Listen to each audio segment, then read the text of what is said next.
So if there's one thing that I learned today, is that it is flipping cold outside. Where do I live? Florida?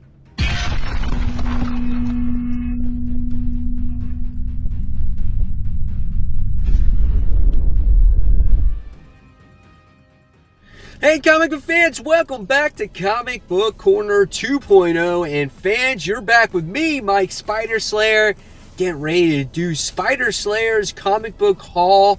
This is week 348. It's not week 348 because there's no 348 weeks in a year. It's episode 348. That's right, guys. And this is the series where each and every week I show you, the fans, of course, which comic books I picked up at the comic book store.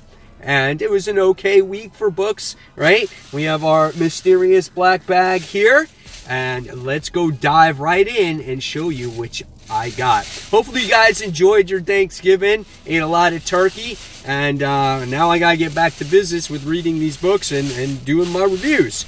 So here's what we have inside. All right, so we take it out, we put it on the seat. Don't want to lose that black bag. So, first things first, bags and boards as usual. A weekly thing these days, right? All right, and next I wound up getting the free Marvel previews. Here where it says The Last X-Men. Obviously it has all the previews for your future comics when it comes to Marvel. And it's funny how I just happened to open this up and it goes to the Amazing Spider-Man, right? Issues 15 and 16. Ryan Ottley is on the artwork on issue 16, as you can see there. So Ottley is still on there. We can see the variant covers also for some of these books too. So yeah, guys, if you have a chance, go ahead and check out your free Marvel previews guide. Great for artwork in my background. Need to update that. I haven't done that in a while. All right, so let's get into the books now, shall we? All right, so first thing here, we go with DC Comics and we go with Wonder Woman, issue 59. Wound up getting the Virgin cover here. This is a really nice looking cover with Wonder Woman just in battle stance, getting ready to throw her spear, has her shield ready. Really awesome. Now when it comes to the comic itself, for some reason, no matter what, I can never seem to get into Wonder Woman. I'm not even that fan of an artwork in the interior of the book, and I honestly don't know, reading it wise, I don't know if I will be reading it anymore. I thought I would give it a chance with this new writer, and I will read this one, but I think this is going to be the issue that makes a determination for me. So that's Wonder Woman issue 59. Next from DC Comics, we have Batgirl. This is issue 29. Really awesome cover here as we get to see Barbara in a portrait, which I think is awesome. And she is got the blood all over it, right? And it's just a gorgeous looking cover. Here's some of the interior artwork inside. The artist that does this particular artwork in this book reminds me of Bagley's artwork, but it's not him, obviously, but it's very similar in style. And I love the story of what's going on with Barbara, how, you know, her implant has been messed up with. She has problems walking. She has seizures. She's going against this creature by the name of Grotesque, or not creature, but bad guy. And he's okay as a villain, but what Barbara's going through and her struggles right now, I think are awesome. So this is Batgirl issue 29. Next, we have issue 3 of Uncanny X-Men.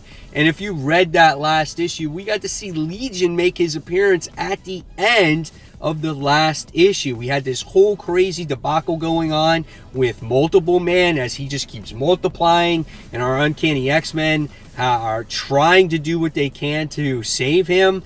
And Apocalypse is missing, Kitty Pryde's missing, this weird senator's missing, and it's an interesting story. The artwork is pretty good in it, and you know, is it like top 5 material or the best story I've ever read? No, but it does feel like an X-Men book. That I can give it. So this is Uncanny X-Men issue 3. Next, I hate this cover. Spider-Gwen Ghost Spider issue 2. I wasn't a fan of the first issue. It ties very loosely into Spider-Geddon. Obviously, this is the new series for Ghost Spider, and she's dealing with a goblin character. But the cliffhanger was cool because we got to see this world of Peter Parker meet up with Gwen, and he was tearing when he saw her. So what does that mean? Did she die in this universe? Did, you know, like, what happened? So we get to see more of that right from the get-go here in issue number 2, and I hope this series is good, and this is a series that I can follow. So it looks like we have some good interaction there between Peter and Gwen, so we'll see where it goes. So Spider-Gwen Ghost Spider issue 2. All right, but if you didn't get enough of Spider books, we have Spider-Girls. This is issue 2, the continuation of that. We have Anya and Annie Mae and Mayday. They're actually all stuck on Renew Your Vows Earth, and they have to do, obviously, this mission, or they gotta be protected against the Inheritors. The Inheritors don't know about this world, so I don't know what's going to happen in this issue, but I want some good character interactions between these Spider-Girls. I think they can make a really good team, and you know, maybe they'll learn from each other and grow stronger from each other. So I am looking forward to that here. So this is Spider-Girls issue 2. All right, the book that I was on the fence about, I wound up picking out. It is Return of Wolverine. This is issue 3. The thing that makes me pick it up is because Wolverine is facing the X-Men, supposedly, in this issue. But so far, overall, this story, I have not been a fan of it. I don't like the artwork. It continues here to be poor, in my opinion. I don't even know what to expect. Yeah, this is just weird. I don't know. It's probably going to be the last book I read this week. I'm just not a fan of it whatsoever. I just feel like we can do so much better when it comes to a character that's been out of the universe for so long, but really you don't feel that way because, you know, old man Logan's been there all this time. So I don't know. Return of Wolverine issue 3. Next, penultimate issue of Old Man Hawkeye. This is issue 11. Great cover here, as you get to see Zemo on there, and he just looks badass. I wonder what he looks like under that mask. He's got to be like an ancient old man, you know. Love the interior artwork in this book. I think it just looks phenomenal. You know, it's going to get to the point now where Hawkeye actually meets up with Zemo, and I think it's going to be an awesome fight. And the team up with Kate and Clint is just classic. This is a beautiful book. I love this series. When it ends, I'll be sad to see it go. This is Old Man Hawkeye issue 11. All right, going forward, we have Arach-Knight issue 2. Now, I just like the concept of the character. I'm not a huge Moon Knight fan. In fact, I'm not a Moon Knight fan at all. I don't really know anything about Moon Knight. So when it has to do with the Moon Knight side of things, when it comes to the Infinity Warps, I'm like lost. But I love the character, and I love, you know, the artwork is really nice in there too. So we'll see what happens. Obviously, it has to do with the Norman Osborn and the Harry Osborn moments in the book. But I don't know. We'll see what happens going forward with the book. Again, I just like the concept of the character. Arach-Knight. Cool name. The way he became it, I thought was awesome. So, Infinity Warps. Next. This book is on some of your guys' shit list, and this is Heroes in Crisis. This is issue 3. Nice cover, though, as we get to see, I don't know, maybe it's Flash and Batman as they're holding the mysterious mask here, and they see the reflection and the blood, and it looks pretty cool. Maybe we'll get the mystery unsolved. But this is what people don't like about this series, is all these confessions in this sanctuary. People don't want to see this side of our heroes for some reason. They feel like it's too much talking heads. Why did Flash or why did Wally West die? You know, what's the outcome of the story? What's the purpose of the story? And I'm sure things are going to start piecing together soon, guys. So hold on. Let's find out. Let's see what happens. Give Tom King some time here to tell his story. So this is Heroes in Crisis issue 3. Next, really solid book right now. I feel like Dan Slott's hitting it on the head when it comes to Fantastic Four. I like this better than his current run on Iron Man. Fantastic Four is officially back. They're heading back to Earth. And now we get to learn about the Fantastics. There's some reject Fantastic Four that are living in the Baxter building. I am so curious to see what this book is about and who these characters are and where they came from and whatnot. So yeah, this is going to be a lot of fun.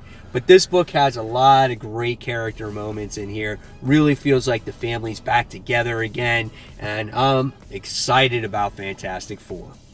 Number 4. That was lame, wasn't it? All right.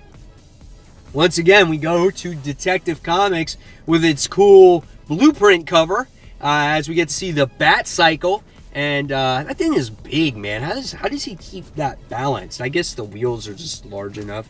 I don't know. He's Batman. He can do whatever he wants. But Detective Comics continues the whole Harvey Dent Two-Face story. And I feel like this story has gone on long enough. I need this book to get to its new creative team and to get to issue 1000, because that's what I'm looking forward to when it comes to Detective Comics. All right, next, new series, 1 of 12, okay? I'm trying to check. Let me check something real quick here. Hold on, real quick. Nope, wrong. Okay, Dead Man Logan. This is issue 1 of 12. So this is going to be a drawn out series about maybe the possible death of Old Man Logan. So you get the death of regular Wolverine, then he comes back, and now you get the death of the Old Man Logan. So he's dying of adamantium poisoning. It's killing him. He's not healing. So I guess issue by issue, we're going to find out, you know, if Old Man Logan actually dies. Looks like it's some pretty good artwork inside. Some good action scenes in here. Like the coloring. Miss Sinister's in there. So, I don't know. We'll see what happens to Old Man Logan. Will he die? Will he get cured? Time will tell, guys. Alright. Next, we have Action Comics issue 1005. Had to get the cover of this one because it celebrates Christmas. Christmas, the holidays are all around the corner. Superman's got his bag of goodies. The children are waiting for him. Frosty's even looking up at him. And I think it's a pretty cool cover. Action Comics has to do with the Red Cloud Mist thing. Oh my god, is that H Hero for Hero Dial H from, like, remember that from Villains Month or whatever it is? I don't know what's going on in this book anymore. Brian Michael Bendis. What's this? What's going on? I don't know what's happening anymore. I thought this was the whole Red Cloud thing. Who's the Red Cloud? I don't even see the Red Cloud in this book. It's a nice scene though. Look at the dress, how it kind of glistens like that a little bit. Oh man, I don't know anymore. When it comes to Action Comics and Superman, they're the same to me. It's just Brian Michael Bendis. They're not. I know they're two different stories, but it's just weird. Action Comics, I like the cover. All right, next. I picked this up because a lot of people are telling me to pick this up, and I'm like, well, when's a good jumping on point? You know, and they're like, oh, it's right now, you know, because the Joker is back. So I decided to pick it up, and this is Batman Beyond. This is issue 26, Dealt a Deadly Hand. So the Joker's in this one. I don't know if he came back in issue 25 or not. But again, this is not... Oh, Brett Booth does the artwork. I like his artwork. So again, people are telling me to pick this up. I have no idea, guys, what this story is, what it's about, what's happening. But all I can tell you is by looking on the interior of the book is that it looks nice. And maybe I waited too long to pick up Batman Beyond. So I'm looking forward to this, and hopefully I'll be a new reader of it. So Batman Beyond, issue 26. It's been a while. Next, it's Riri Williams. It's Ironheart. I could not pick up that regular cover. I wanted to check out Riri Williams' Ironheart just to see what the story is going to be about. I have no expectations for it. And so I felt like, well, if it sucks, at least I get a pretty decent cover by Scotty Young because I love his artwork. So I don't know. We'll see. Riri Williams, Ironheart, issue 1, variant edition. Get it now while it's hot. Next, Spider-Man the Amazing. It's issue 10, or if you go by legacy numbering, it's 811 with the Black Cat. But wait, there's more. If you act now, you can also get, bam, the variants cover with Felicia on it as well, done by J. Scott Campbell for just a couple dollars extra. When I saw this cover, I was like, oh, I hope it's not too much more. And it is. It's actually within reasonable price. I like the cover. I like how Felicia's in front and center. Spidey's behind the web, which I think is nice. And she's like getting all that attention. Is it me, or does Black Cat, when J. Scott Campbell draws her, kind of looks like Mariah Carey? I don't know if it's the facial expression or her hair or something like that, but it kind of does, doesn't it? But going back to Amazing Spider-Man, I think the story when it comes to Mary Jane is quite interesting. The relationship between Felicia and Peter are back once again. And I think it's going to be a lot of fun, this story going forward. We'll see what happens with this new Assassin's Guild. I think that's going to be a lot of fun too. They're a new threat to Spidey. And again, you know, when Mary Jane's involved in a story, it's going to be quite interesting, and she's just not going to be there with the girl sitting in the apartment waiting for Peter. She is actually going to have her own story, which I think is pretty neat. So it says, alert, this cover has been stolen. Please send any information on the whereabouts of this cover at spideyoffice@marvel.com. So that's pretty neat because it's the Thieves Guild that's stealing everything. All right. So there you have it, guys. There is the haul for the week. Hopefully you guys enjoyed it. Now it's your turn in the comments below to tell me which books you picked up for the week and maybe which ones you're looking forward to mostly reading. And guys, as always, if you like this video, give it a thumbs up. Don't forget to subscribe to the channel. And also don't forget to hit that notification button so you don't miss a single video from me. And until that next comic book review and these people freaking me out getting out of their cars next door because I feel like they're always peeking in on me. This is Mike Spider Slayer signing off. I'll see you guys real soon. Take care, everyone. Bye.